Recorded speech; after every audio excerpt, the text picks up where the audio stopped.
Hello everyone, we've got another Unearthed Arcana. This one is special because we're seeing something completely new. What is that? We decided to do a bonus Unearthed Arcana. You and I have talked in the past about the fact that we would be launching Dungeon Master's Guide UA once we wrapped up the Player's Handbook Unearthed Arcanas. We decided to actually do a bonus Dungeon Master's Guide UA sooner, and so that's what we have ahead of us.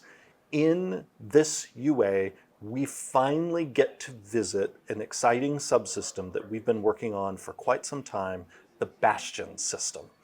And we also have included in this UA a number of revised cantrips that we'd love to get people's feedback on. And what does the Bastion system do? So the Bastion system is a whole new way for your character to make a home. And this system is going to be in the new Dungeon Master's Guide. It will be one of the many new or reimagined tools for DMs and also by extension players who play in their DMs campaigns. A whole host of new tools for people to use in their games. This tool, this toy, is specifically meant to allow a group that decides to use it to really delve into the fantasy of creating a home, creating a headquarters. With a Bastion, you will be able to create a stronghold, a tower, a shrine. You decide the shape that it will take, and you can develop it as either a place that belongs just to your character, or you can develop it in concert with the other characters' bastions to essentially create a mighty fortress that could have different elements inside it. One of the wonderful things about the Bastion system is also the high level of customizability. So first, when you get your Bastion, you get to decide, and you'll get your Bastion if you use these rules around 5th level. You'll decide its layout, and we give you guidance on mapping your Bastion. You'll get a certain number of rooms that we think of as just general purpose rooms. They don't cost you any extra, but then you get these special parts of your Bastion. These are called facilities, and each facility not only is a fun aesthetic addition to your Bastion, but even more importantly, it gives your Bastion special abilities. And by extension, it gives your character special abilities. For example, we have facilities that will allow you to have people play games inside your Bastion, because we're gamers and we figure many D&D characters probably enjoy playing games. But you can, in that part of your Bastion, have essentially a gaming event that generates money. You can have bastions that will allow you to craft certain magic items, others that give you the ability to recruit defenders to your bastion. Still others at high level that will allow you to go into a demi-plane that belongs to you. You can have a teleportation circle in your Bastion. All of these and many, many, many more choices will be available to you as you reach certain levels and you gain the ability to decide which of these customization options do I want for my Bastion. Now, not all options are available to all characters. Many of the facilities have prerequisites that are tailored to work with certain classes, and you'll see that rather than having specific classes as the prerequisites, we typically have class features. And because class features are shared among multiple classes, that means that multiple classes typically qualify for facilities that have prerequisites. Some concrete examples. We have some facilities that require you to have certain weapon capabilities. And so those facilities are going to appeal to classes like fighters and rangers and paladins and barbarians. We have others that require certain spellcasting capabilities. And you, if you are a member of a class that is a hybrid class, like the ranger and the paladin that have a mix of potent weapon abilities and spellcasting, you'll find that you qualify for a really fun mixture of facility options. The other element of Bastions that we look forward to people playing with is the sense of time passing. Bastions have this notion of essentially your Bastion getting to take a turn. Yeah. And you can take a turn once every 7 days, and every 7 days you can issue a particular order to your Bastion. And we give you a set of order options. You can almost think of these as like the action options that characters have. Bastions have a set of order options. Each order does a different thing, and different facilities respond to different orders. So a particular facility might do something special if you issue one of the particular orders in the game. You also have the option of not issuing an order at all. This will particularly happen often when you're not at home. Yeah. Because your Bastion will have essentially employees in it, hirelings, to use the more traditional D&D term, who will keep it running while you're out adventuring. And if you don't issue an order that leads to a magic item being produced that you can have when you come back, or income being generated, or whatever the special order is, there instead occurs the maintenance order.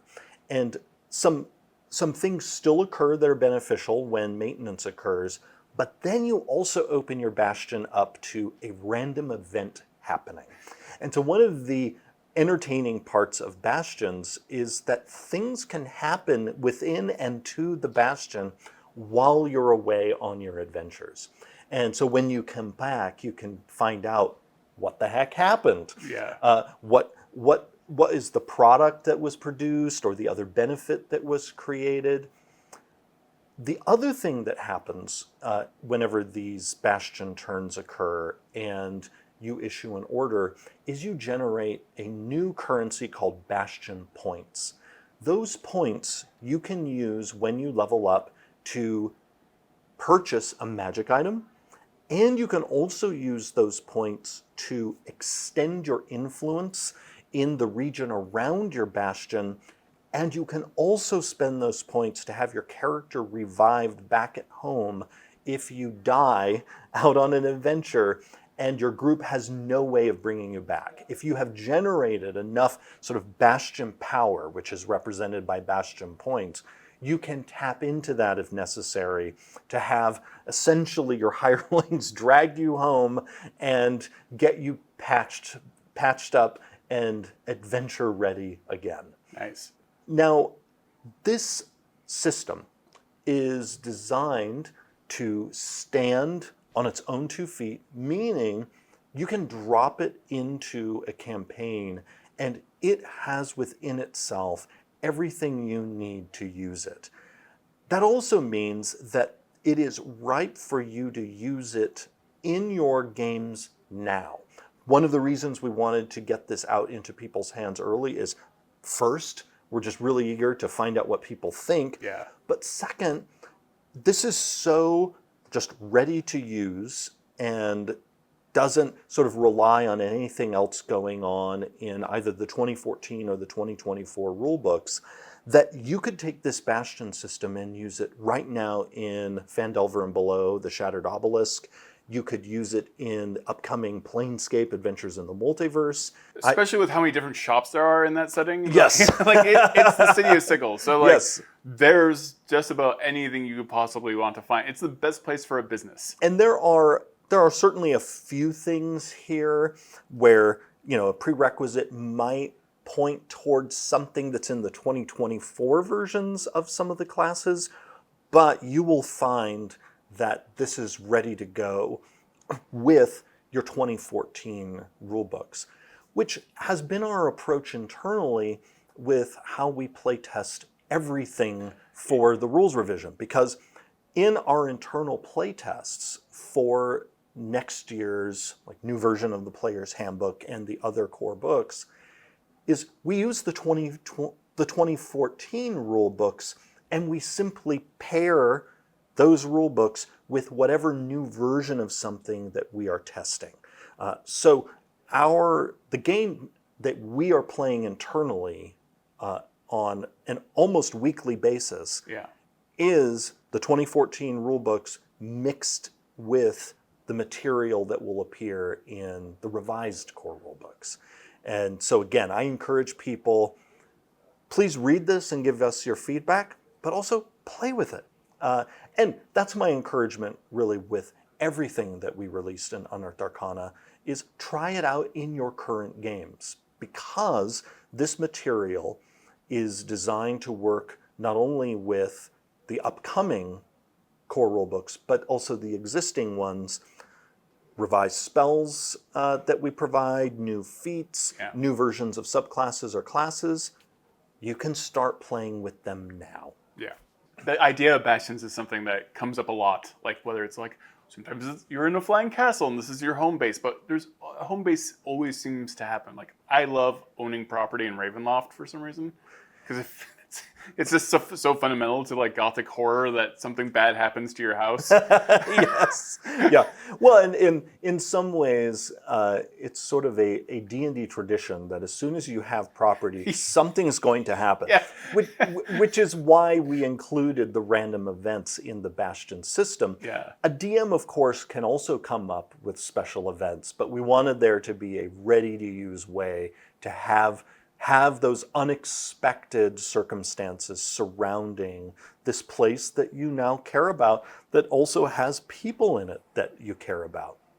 The Bastion system also addresses something in the 2014 downtime system that we've been wanting to address for some time. And that is, our downtime rules in the 2014 Dungeon Master's Guide, as well as in Xanathar's Guide to Everything, do a really good job of providing you some crunchy options for things you can do between adventures. Or on an adventure that maybe where the heat is a little lower, you're not spending most of your time fighting, you've got time to shop, to research things and whatnot. But one of the issues with those options is they all require your character to be doing something. And the issue is many campaigns don't have time for that. Many campaigns involve stories where the characters are trying to save the world. Yeah. There's a ticking clock. If they don't do X, that city's going to fall into Avernus, or whatever the thing is that they're fighting against. And we wanted to provide a way for you to gain access to some of that really fun world texture that exists in the downtime rules, even while you're adventuring. And so the Bastion system provides a way for you to do that, because while you're away, you have people back at home that can be doing these things that will, again, essentially have a gift for you when you come back. It also is a way for players to get a taste of what it's like to be a dungeon master.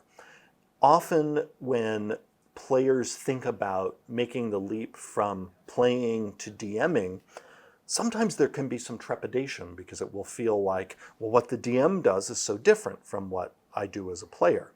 Even though many of us know who have been on either side of the screen know that what the DM does is very similar, but just on a larger scale. Rather than thinking about what are the motivations and decisions of this one character, it's instead, what are the motivations and decisions of whole groups of characters or whole kingdoms. But we wanted to make a clearer connection between those two experiences, the player experience and the DM experience. We wanted to give players a way to be responsible for a place, for mapping it, and also to be responsible for the NPCs in it. So we often think of the Bastion system as a way for players to be mini DMs, where they have this piece of the world that they're the dungeon master of it. They're deciding what goes on inside the walls of their bastion. That's perfect. Yeah. It's also it's a good place for villains to like tick off the Yes. players. Yes. Yeah. If something happens to it. But yeah, you're right. That's like kind of like that's like the first building block. So the first seed to get someone interested in dungeon mastering, because now you're managing stuff. You're coming up with story in your head for this location. So it's very sneaky. Well, it's not sneaky. We're telling you we're doing it. We're inviting you to be a dungeon master. Exactly. Look how fun this is. Exactly. Yeah. No, that's awesome. Yeah, and so the other part of this Unearthed Arcana are some cantrips. We couldn't help ourselves. Yeah. we have a set of cantrips Yeah. that when we did the Big Players Handbook survey in 2021, some of those cantrips didn't score particularly well in terms of satisfaction. We have already, in this Player's Handbook Unearthed Arcana series that's been going on since last year, we have already brought some of those cantrips into the playtest, but we had more that we wanted to get into the playtest stream, and we didn't want them to wait for our next dedicated Player's Handbook UA. So the Bastions, which are the star of this article, they have in their sort of sidecar this fun selection of cantrips.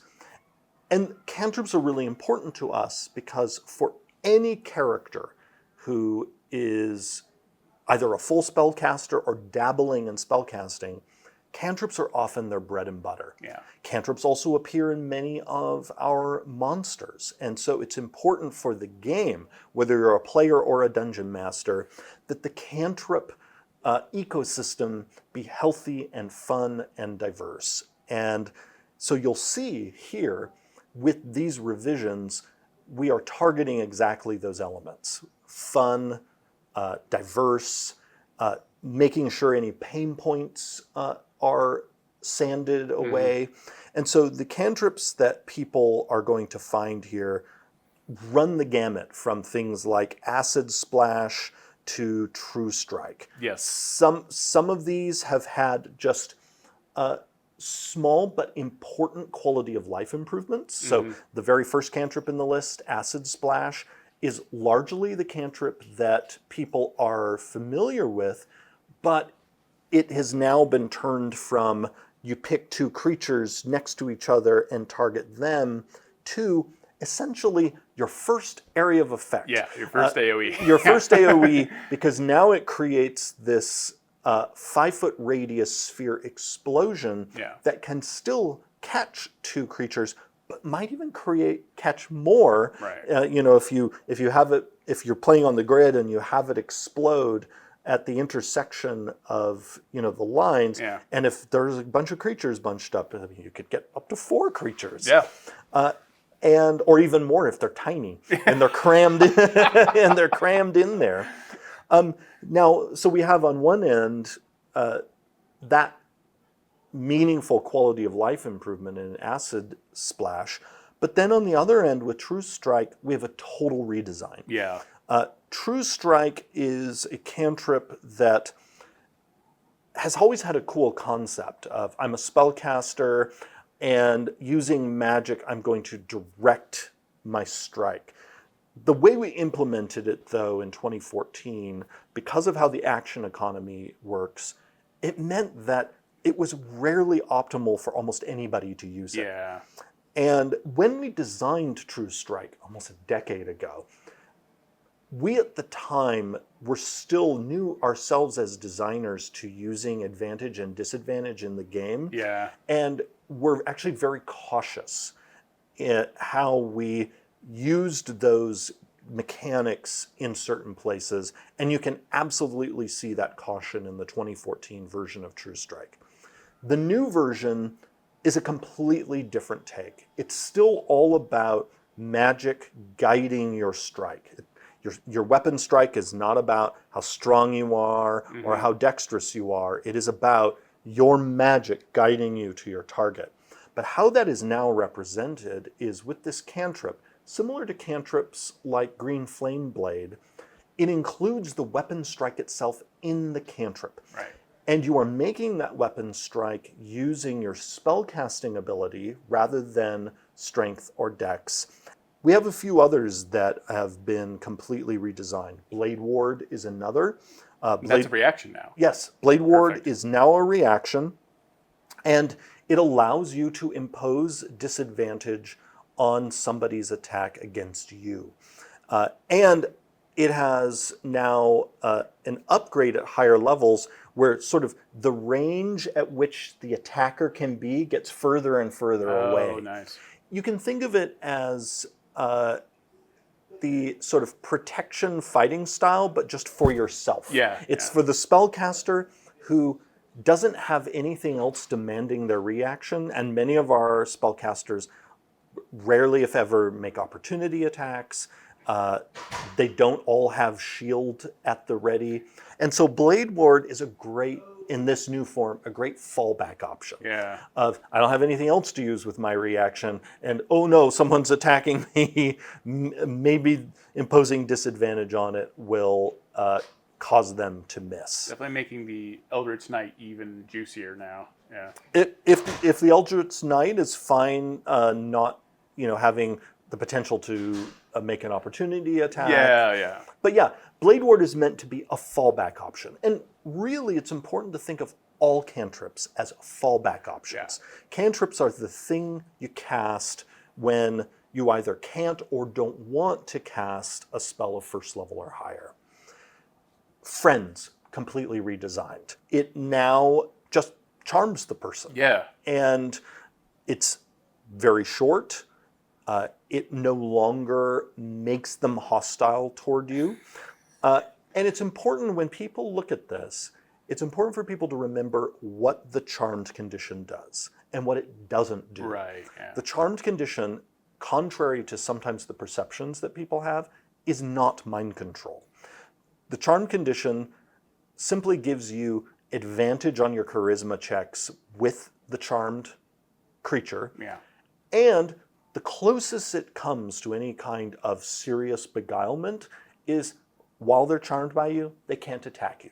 That's it. So we want to see if this new version means that it can now find a place in people's spellcasting cycles, particularly outside combat.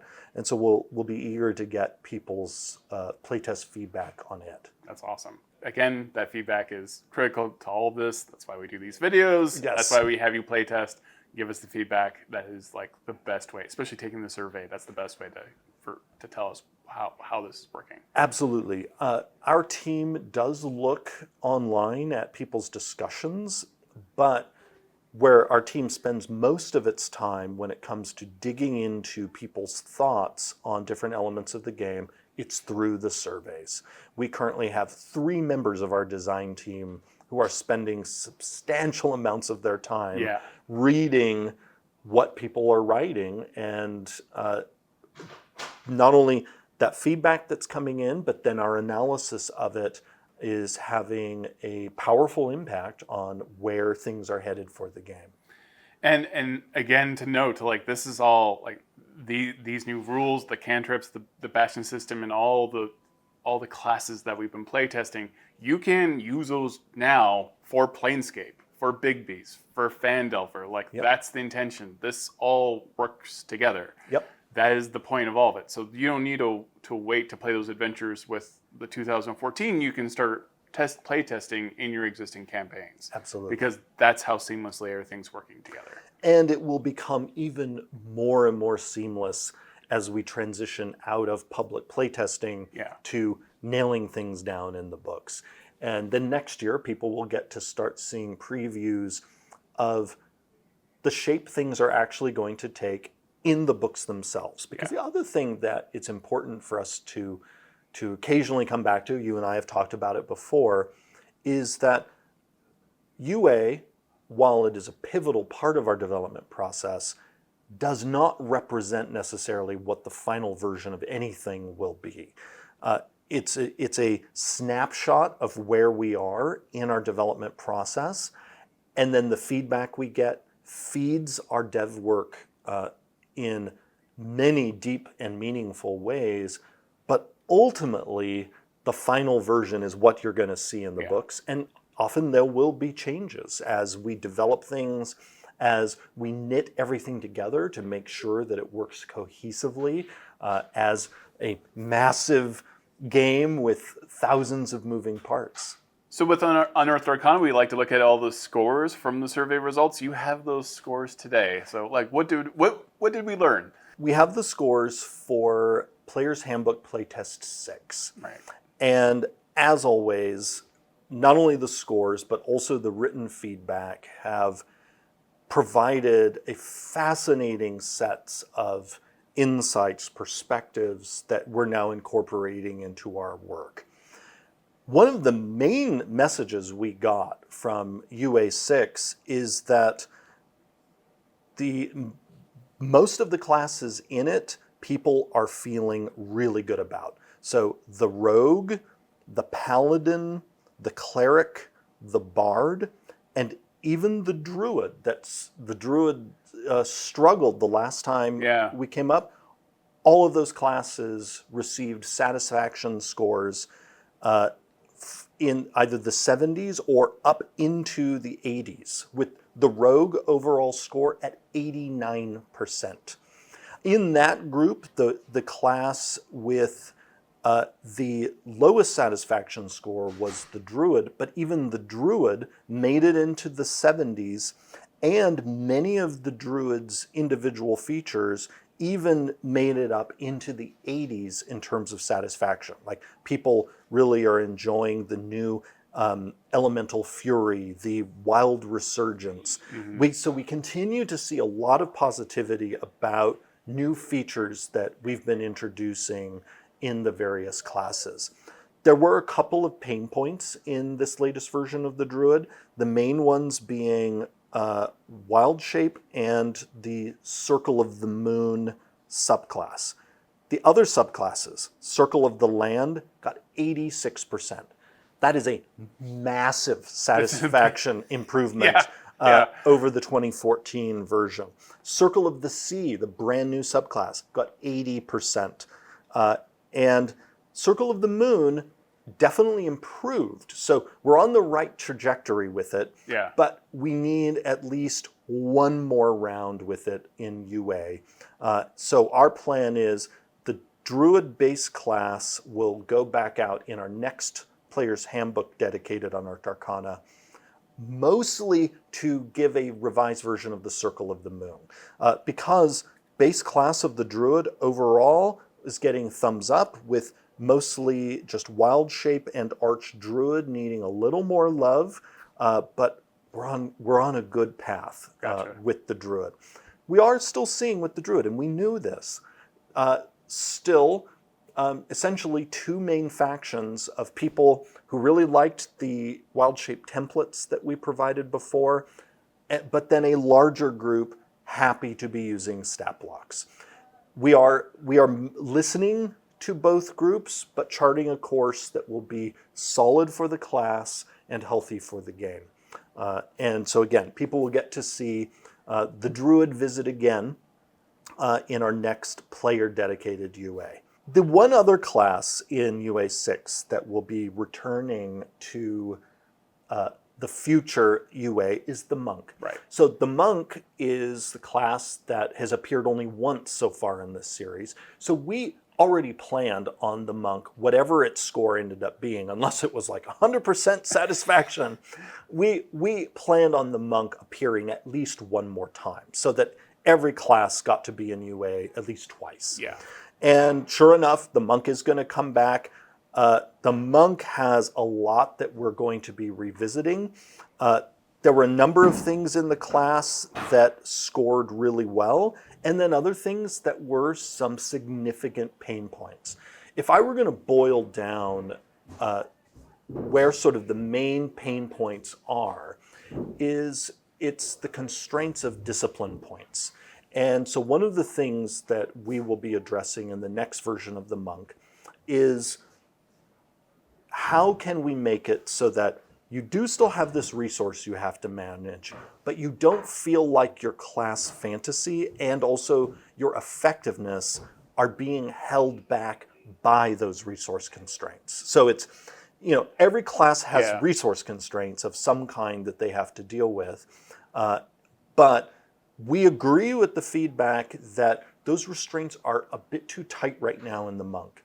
One thing that will be changing in the next version is we are currently going through the monk and looking for any place where there is both a usage limit and a discipline point cost on the same feature. That's too much constraint on the feature. Basically, the feature either needs a usage constraint, like you can use this only X number of times per day, or a discipline point cost, not both. Right. We're also looking at more places where we can lower discipline point costs, and even places where we can remove those costs. So we're excited about the version of the monk we're working on now based on this feedback. And we think we're going to see a lot of excitement about what people see next time. Here's the other thing, though, about the monk. We're planning right now on just the Warrior of the Hand going back out of the monk subclasses. That might change between now and then, but right now our plan is just that one because the Warrior of Shadow, the Warrior of the Elements, they both scored high enough that they don't need to go back out. I want to pause for a moment and say how remarkable that is. Yeah. The last time that we did a satisfaction survey on the Way of the Four Elements, it got 11% satisfaction. Well, That is one of the lowest satisfaction scores of anything in we history. have we have surveyed in this game. The new version, the Warrior of the Elements, made it into the 70s. Nice. So that is a massive jump. However, I said, Shadow and Elements are not going back out, at least right now. We'll see how our development goes. But for sure, the base class and Warrior of the Hand will be going back out for more feedback.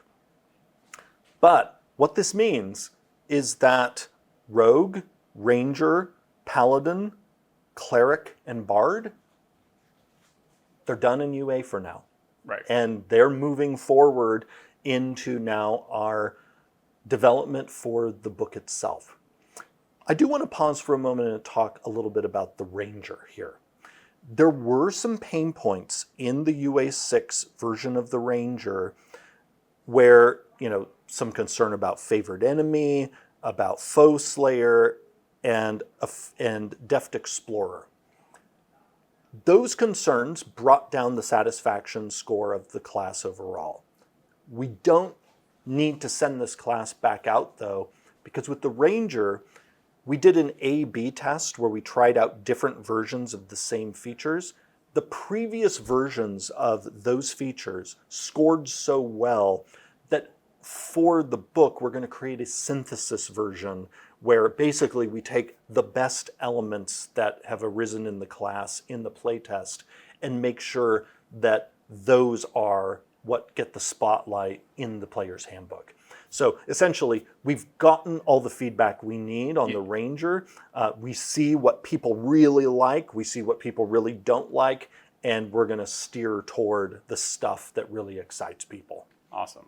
Also, while we're talking about the Ranger, another subclass that was wildly improved because the other subclass that was often like below 20% in satisfaction down there with Way of the Four Elements was the Beastmaster. Right.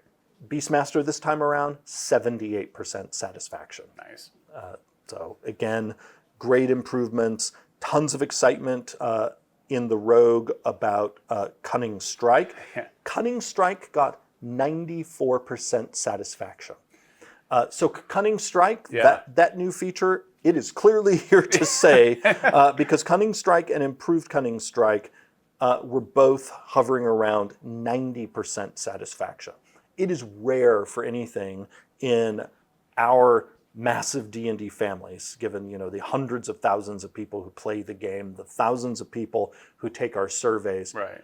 It is rare for anything with that large of a group with many different tastes to hit 90% or higher. So if something does, when that rare thing happens, it's like, this is clearly here to stay because it is so rare for something to get that high.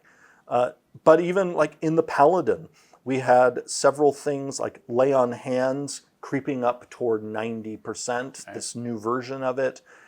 So a lot of really excited feedback here, as well as good constructive feedback for how we can improve a number of these things to make sure that in the 2024 versions of the books, they're the best they can be for this version of the game. Now, once we get the survey feedback for Unearthed Arcana 7, we will then see what other classes are moving straight into book development and which others may or may not need to go back out in the next Unearthed Arcana.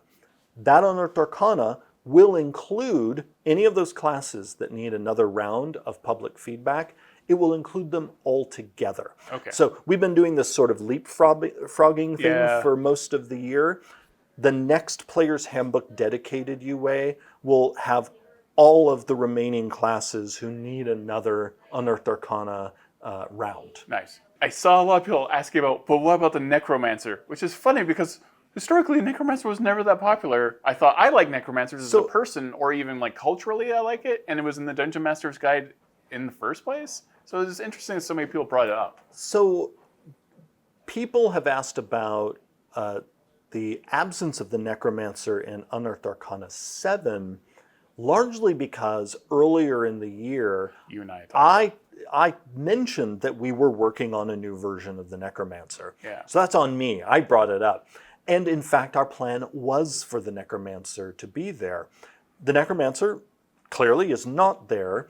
And that's because as we have been working on the revised Player's Handbook and digging more into what subclasses do people actually play, which ones really excite people, also which ones fit into a nice spread of both aesthetic and mechanical options, we realized that the Necromancer, just in actual popularity, and here I mean actual play and satisfaction scores, the Necromancer has never scored well. And here again, I'm not talking about just satisfaction, I'm talking about actual play.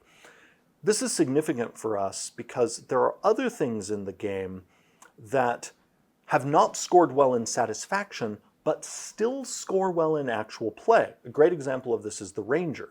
The Ranger has always struggled, the 2014 Ranger, when it comes to satisfaction scores because of some pain points, especially at the early levels of the class's design. Despite that fact, anytime we look at actual play statistics, the Ranger has never even been close to one of the least played classes. Two of the least played classes in the game are the Druid and the Monk, and that's been true for the last decade. However, the Druid is often satisfaction-wise scored high. So we always have to balance what do people say in surveys, but what are people actually playing? Right. And the issue with the Necromancer is it's low by both metrics. Right. Its satisfaction has traditionally been low, and the number of people playing it has been low. So the subclass that ended up subbing in for the Necromancer is the Abjurer, and that's for a number of reasons. One, the Abjurer is consistently rated very highly anytime we've done satisfaction surveys on wizard subclasses. It, in fact, is one of the highest rated among the subclasses. The Abjurer also has healthy play numbers. And the Abjurer is a nice distinction to the Evoker. And often when we've been deciding what will the quartet of subclasses be for each class, we're looking for subclasses that essentially represent different corners of a class's identity. The different quartets succeeded that at varying degrees, but this is a case where the Abjurer is a fantastic counterpoint to the Evoker, where we have the offensive wizard represented iconically by the Evoker, and the Abjurer being the ultimate defender among our mage-like classes. And then the illusionist, if people are curious, the illusionist and the diviner are also a pair of opposites, because the illusionist is showing how you can use magic to beguile and deceive and misdirect, while the diviner is showing you can use magic to illuminate and clarify. At some point in a future video, we should go through and actually talk about all of the quartets, Yeah. because our subclass decisions have often been chasing this notion. I've seen people wonder, for instance, about the presence of clockwork sorcery in the new player's handbook. Clockwork sorcery we chose not only because it was highly rated, Wild magic. but because clockwork sorcery is the opposite of wild magic. Yeah. One is the magic of chaos, and the other is the magic of order. The new player's handbook, by the way, is going to be explicit about these quartets. In our character creation guidance in the new book, as we help guide you in subclass selection, we're going to point out this sort of archetypal space that each subclass occupies, because that's not always obvious, especially if you're not familiar with the game. You just see the names. Yeah. And we wanted to make sure that when we talk about the subclass options in a particular class, that there's sort of a clear set of aesthetic and mechanical hooks. In some classes, the aesthetic hooks are mightier than the mechanical hooks, and then in other classes, the mechanical hooks are bigger than the aesthetic hooks.